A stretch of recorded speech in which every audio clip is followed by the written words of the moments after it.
Helo a chroeso i bedwaredd darlith flynyddol Dewi Sant, Coleg Celf Abertawe, Prifysgol Cymru Drindod Dewi Sant. Eleni, mae'n bleser cyflwyno gwestai hynaws sydd wedi bod yn rhan o fyd darlledu iaith Gymraeg ers dros 30 o flynyddoedd. Mae Wyneb yn gyfarwydd ei lais yn boblogaidd a'i chwaith yn ddylanwadol. O'r betws yn wir ar draws y byd, lle bynnag mae Cymru'n casglu, mae'n gwestau'n cyfathrebu.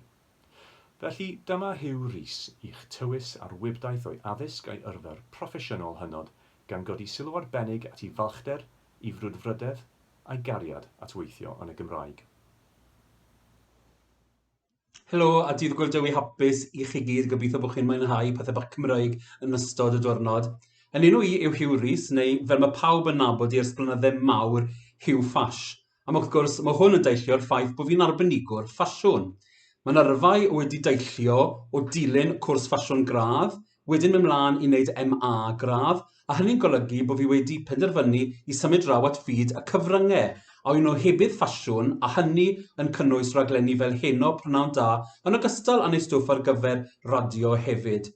Mae bod yn arbenigwr ffasiwn wedi golygu bod y fi swydd dim llawer o bobl eraill moyn wneud i weid y gwir oherwydd mae gofyn bod chi'r arbenigaeth ac wrth arbenigo yn ffasiwn yma yng Nghymru, mae'n golygu bod rhaid bod chi'n siarad yr iaith Gymraeg hefyd. A mae hynny wrth gwrs yn rhywbeth sydd wedi bod yn holl bwysig i gadw fi yn swyddi fan hyn yng Nghymru os dros 30 o flynydde, a swydd o'i wrth y modd yn wneud. Petaech chi wedi gweithio fi 30 o flynydde yn ôl, byddwn ni ar teledu yn wythnosol yn cyflwyno eitemau am bethau i fi'n dwlu, byddwn ni byth wedi credu chi.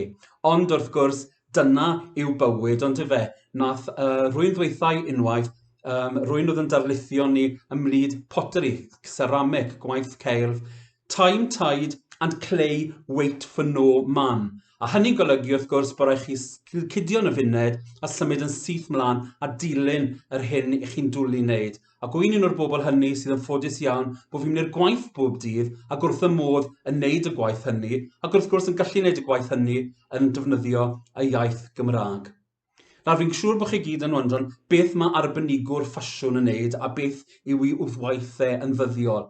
Wel, wrth gwrs, mae bod yn arbenigwr ffasiwn, enwedig yng Nghymru, yn rhywbeth eitha arbenigol. Mae'n golygu bod fel yn ei gweud wedi dilyn gradd yn y pwnc, ond mae hefyd yn golygu bod rhaid chi ddeall eich cynulleidfa. Mae'n cynulleidfa ni yn wedyn ni 80% yn Gymru Cymraeg, ond mae'r 20% arall ddim yn siarad Cymraeg ac yn gwylio raglenni yma yng Nghymru oherwydd bod nhw'n dwlu gweld pethau gweledol tebyg i ffasiwn, coginio ac yn y blaen. Felly mae'n bwysig bod ni'n anelu ein casgliadau, anelu ein dewis o ddillad ar gyfer pob un. Nawr, mae'n gret cael mynd i wythnos ffasiwn Llundain. Yr wythnos hynny wrth gwrs newydd ddigwydd yn Llundain, a fel pob un dim arall, mae'r cyfan o dan glo, sy'n golygu wrth gwrs bod y cyfan yn cael ei arddangos yn rithiol. Mae hyn wedi bod yn ddiddorol oherwydd i chi'n gweld beth yw ysbrydolaeth y cynllunwyr. Pan i chi'n mynd i sioe ffasiwn, i chi'n cael darn o bapur fel rheol, tebyg i'w safio'n flaen i fan hyn, mae restr ar hwnna o pwy yw'r cynllunwyr a beth yw sail i casgliad nhw.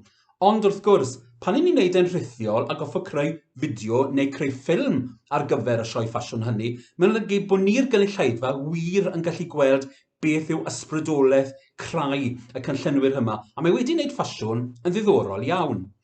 Ar y raglen wrth gwrs, wy'n cyflwyno slots ffasiwn, sawl gwaith pob wythnos, a mae rhain yn anelu at pob math o wahanol bobl. Felly, byddai'n aml iawn jyst yn gwneud sgwrs ffasiwn, lle byddai'n sôn am pwysigrwydd bod yn gynaliadwy. Byddai'n sôn wrth gwrs am bethau fel dillad sy'n cael ei wneud yn werdd, dillad sy'n organig, yn ogystal wrth gwrs a pob math o bethau sy'n digwydd ar y stryd fawr. Y stori fawr yn ddiweddar wrth gwrs yw bod Boohoo a ASOS wedi prynu yr holl siopau yma a bod yn strydoedd mawr ni yn diflannu.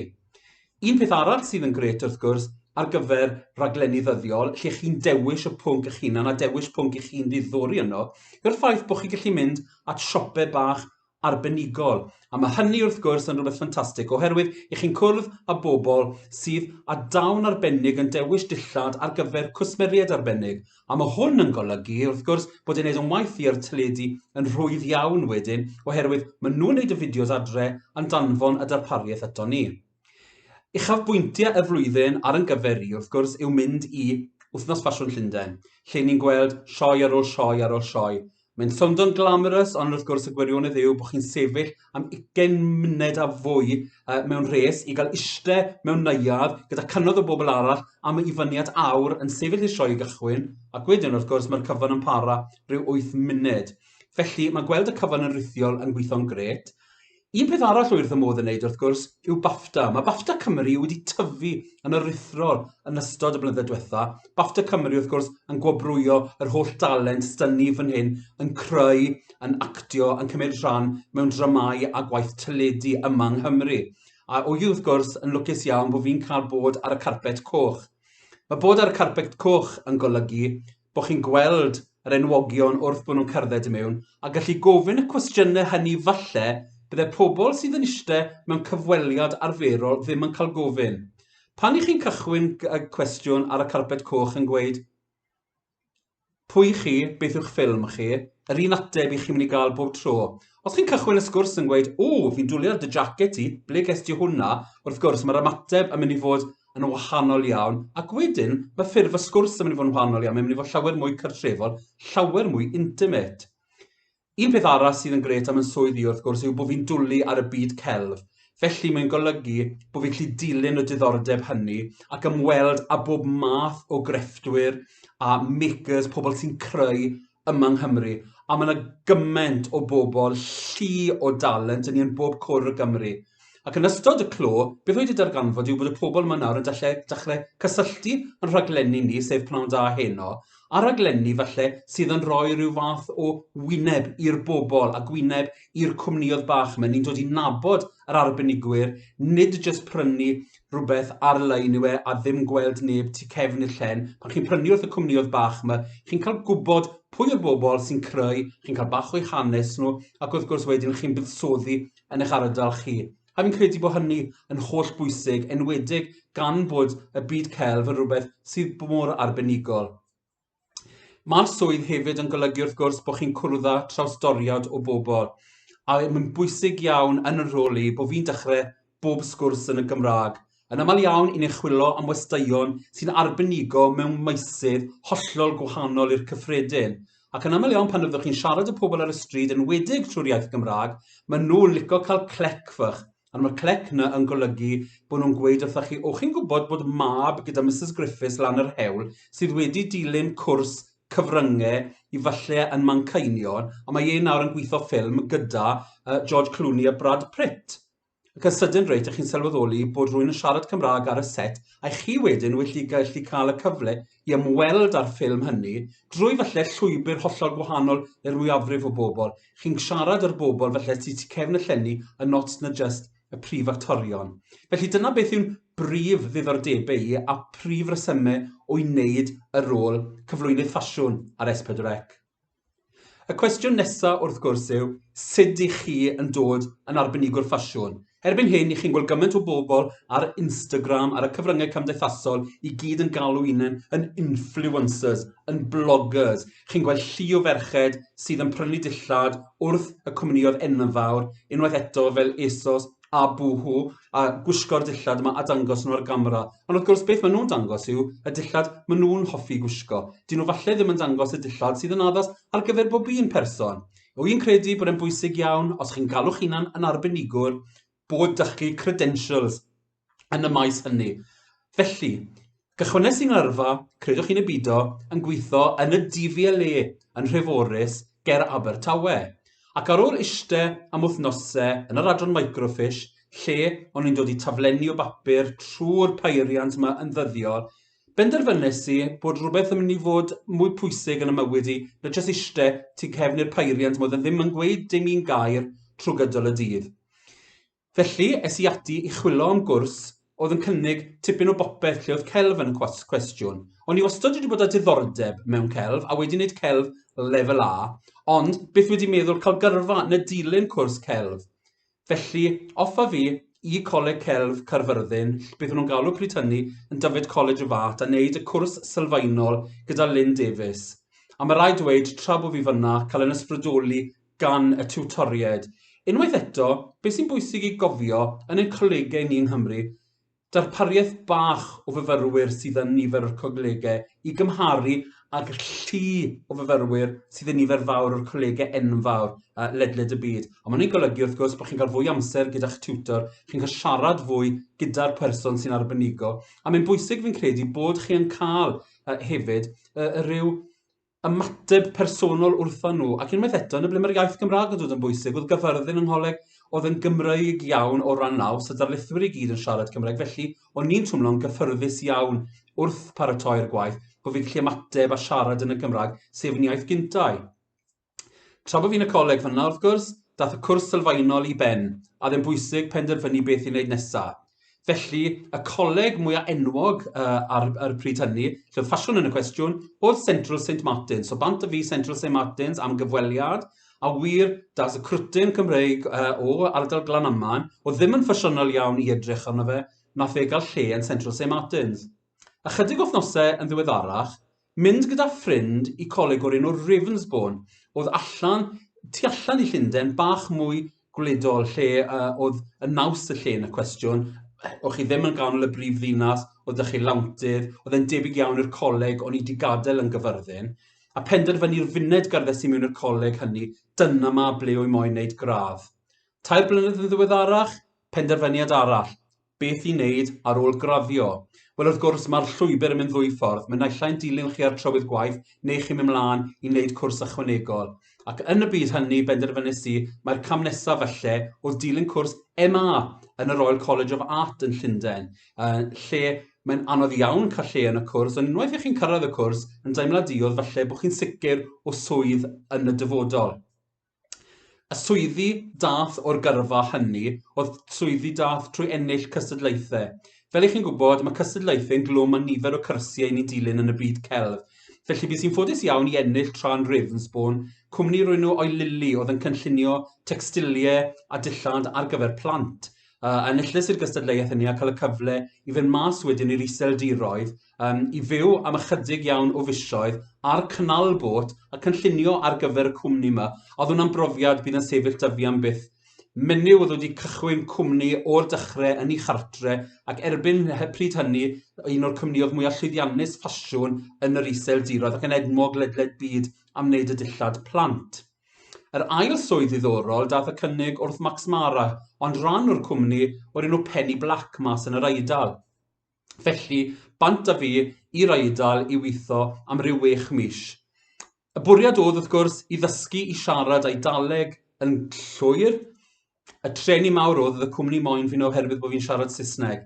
Felly, mae'r Eidaleg heddi yr un mor wael ag oedd pryd hynny ychydig iawn o eiriau yn unig.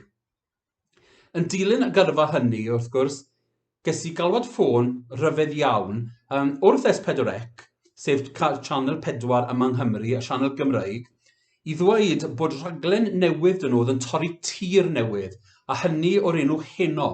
A bwriad sioe Heno oedd siarad iaith Gymraeg bob dydd ar gyfer y gwylwyr. Felly oedd dim gofyn bod chi wedi dilyn gradd mewn Gymraeg i ddilyn y rhaglenni, oedd yr cyfranwyr i gyd yn bobl oedd yn dod o ardalaeth lleol, oedd acenion lleol yn bwysig iawn hefyd.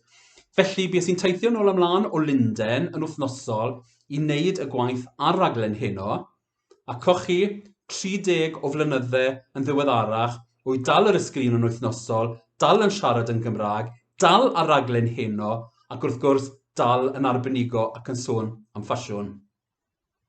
Beth yw pwysigrwydd yr iaith Gymraeg i fi fel arbenigwr ffasiwn? Wel, wrth gwrs, o'n i wastod yn ystyried siarad Cymraeg yn arf. Hynny yw, o'n i wastod yn ystyried petai fi'n mynd am swydd yng Nghymru ar gyfer swydd creadigol, a bod falle 2 o bobl yn cynnig am y swydd oedd o'r un safon creadigol, yr un safon lle oedd cymwysterau y cwestiwn, falle yr un arf ychwanegol o fyw a gweithio fan hyn yng Nghymru oedd y ffaith bod chi'n gallu siarad yr iaith Gymraeg. Mae gymaint o fanteision wedi codi a cyfleoedd wedi codi llwy yn y cwestiwn. Hynny yw y gwaith teledu. Cael galwad ffôn tra'n byw yn Llundain oherwydd bod yna raglen Gymraeg yn arbenigo mewn ffasiwn yn dod i'n sianel ni. O'n i'n byw yn Llundain, o'n i'n siarad Cymraeg. Petai ni'n Gymro oedd yn byw yn Llundain ac yn ddi-Gymraeg wrth gwrs, fydden ni ddim wedi cael y galwad ffôn hynny. A mae hynny fi'n credu yn bwysig iawn i gofio pan i chi yn y cyfryngau a pan i chi yn y byd creadigol, oherwydd mewn agor drysau falle byddech chi ddim yn cael mewn Lloegr.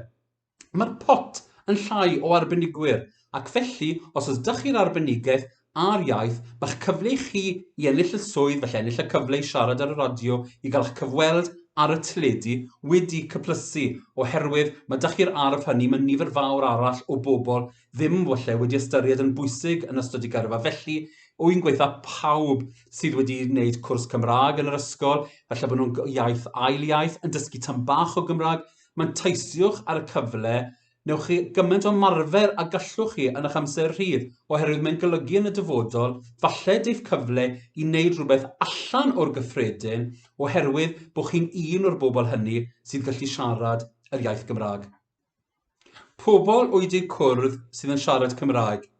Un peth mae siarad Cymraeg yn golygu yw bod yna rhyw fath o gyfeillgarwch arbennig gyda chi a pobl chi byth wedi cwrdd.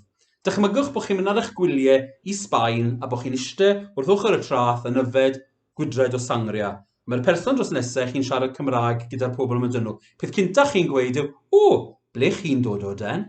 Ac yn sydyn reit, mae rhyw gyfeillgarwch a perthynas wedi datblygu gyda chi a'r bobl hynny.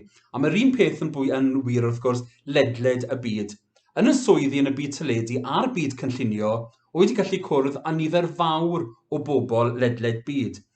Mae bod yn rhan o'r carpet coch a BAFTAs wedi golygu wrth gwrs, wedi siarad y pobl fel Iowan Griffiths, yr actor, Matthew Rhys, yr actor, Gwyneth Clark, wrth gwrs, sy'n ni'n gwybod sydd nawr yn gwneud enw mawr iddyn yn Hollywood. Mae nhw gyd yn siarad Cymraeg, a mae'n golygu wedyn wrth gwrs bod ni wedi cael y cyfle i siarad yno, a pidwch yn nghofio bod yna yn holl dinasoedd ledled y byd, criw o bobl sy'n siarad Cymraeg sydd wastad yn dod at ei gilydd i siarad Gymraeg. Mae'n rhywbeth sydd yn rhoi rhyw fath o gynesrwydd i ni gyd, ond i wneud ni dwmlo bod ni'n perthyn i ryw ardal arbennig. Wy'n siarad ar hyn o bryd yn aml iawn gyda May Flynn allan yn Sbaen. Wedi siarad am May pan bod hi'n byw yn Cambodia, pan oedd hi'n byw yn Bangladesh, pan bod hi'n byw yn India, oherwydd mae May yn arbenigo yn lles bywyd. Hynny yw, mae'n wellness coach. A mae hi gallu siarad yn ni o'r byd i gyd ar ei chyfrifiadur. Ac wrth gwrs mae hwnna wedyn yn golygu bod ni'n cael arbenigaeth gyda'r Cymru Cymraeg sydd yn byw dros bob cyfandir yn y byd. Felly fi'n credu bod yn bwysig i gofio bod y bobl yma sy'n siarad Cymraeg yn aml iawn ac yn enwog, yn aml iawn yn hapus i siarad â chi oherwydd bod chi'n siarad Cymraeg. Falle byddai chi'n rhywun oedd jyst yn mynd ato nhw i ofyn yn Saesneg neu rhyw iaith arall am gyfweliad, falle byddech chi'n bell iawn ar y restr. Y funud maen nhw'n gweld bod y gyfweliad hynny yn mynd i fod trwy gyfrwng y Gymraeg, yn sydyn reit fel o'n i'n dweud, mae'r cynhesrwydd yna yn datblygu yn y corff, a maen nhw'n meddwl, bydd hwn yn ei fi dwmlo bod fi'n gartre, bydd pobl gartre gallu gweld fi fan hyn yn neud yn swydd, a fi'n credu bod hwnna rhywbeth sy'n foddhaol dros ben. Oedd yr e-bost nes i dderbyn yn gwahodd i fi siarad heddi am yn yrfa i'n dweud, mae'n bwysig bod ti jyst yn siarad am ti dy hunan, beth i ti di wneud, a pa mor bwysig ac allweddol oedd yr iaith Gymraeg. Ond ar ddiwedd y restr oedd e'n dweud, cloi gyda rhywbeth diddorol.